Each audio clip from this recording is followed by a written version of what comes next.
Okay, sekarang kita tengok macam mana cara nak record belian barang atau bahan mentah ataupun kos jualan kita. Contoh macam restoran, dia jual nasi lemak, nasi goreng. Bahan mentah dia, iaitu kos jualan dia adalah beras, tepung, minyak. Okay, yang tu kita masuk dalam purchases ni. Belian lah. Okay, so kita klik pada purchase, klik dekat bill. Okay, maknanya bill yang kita terima daripada supplier kita untuk bahan-bahan mentah, kita masuk dekat sini.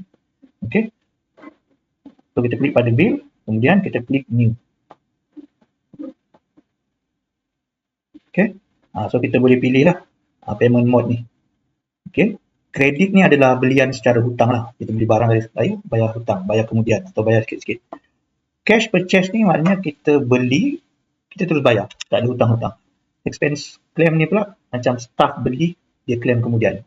Okay, kebiasaannya supplier ni ada yang kita boleh hutang kan. So, kalau case macam tu kita akan ambil credit purchase lah. Kemudian kita pilih nama supplier tu. Okay, contoh yang ni. Kalau supplier tu tak masuk lagi nama dia, kita boleh juga add dalam supplier ni. Okay, kita klik pada nama tu dan kita boleh add contact lah yang ni. Kalau nama belum ada, kalau dah ada, kita boleh terus pilih lah.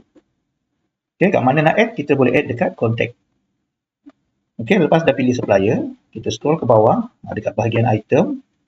Okay, dekat item ni, okay, kita klik pada item.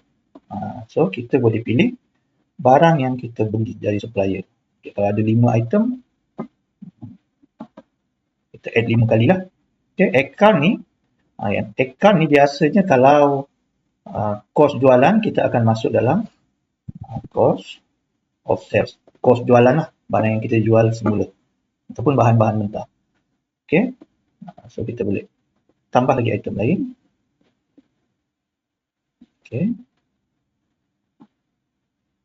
contoh air mineral. Okay, yang ni sebenarnya account ni kita boleh pilih account dia dekat dalam produk juga. Okay, ataupun kita boleh tukar masa kita buat ni lah, pembelian ni. Okay, kita boleh letak quantity untuk setiap item. 5, price 20, katakan 2. Okay, kalau nak letak diskaun, boleh letak dekat diskaun. Okay, so kalau tak ada apa-apa, kita boleh save. Quick share email ni kalau kita nak send email kepada supplier tu lah, tapi biasanya kita tak perlu send email. Okay, so check balik, item semua betul, total sama dengan invoice yang kita terima dari supplier, kemudian kita save. Okay, so itu saja cara kita nak, itu dia cara kita nak masukkan bill, belian barang daripada supplier. Okay, katalah lepas kita beli, okay, kita nak buat bayaran pada supplier tu. Bila nak buat bayaran, bill yang sama tadi, okay, kita boleh add payment. Okay, okay, klik pada add payment ni. Okay, yang ni tadi kita dah save dah, maknanya dia dah masukkan lah dalam perbelanjaan kita, dalam kos jualan kita. Kalau kita nak bayar, kita klik pada add payment.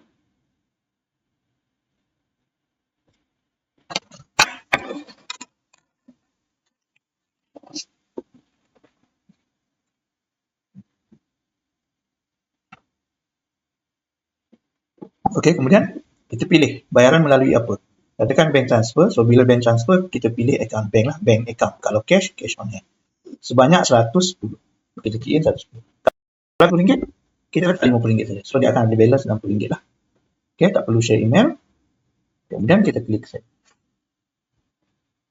Okay, so macam tu saja. So, dia akan update kita dah buat bayaran untuk bill ni. So, tak ada hutang lagi lah.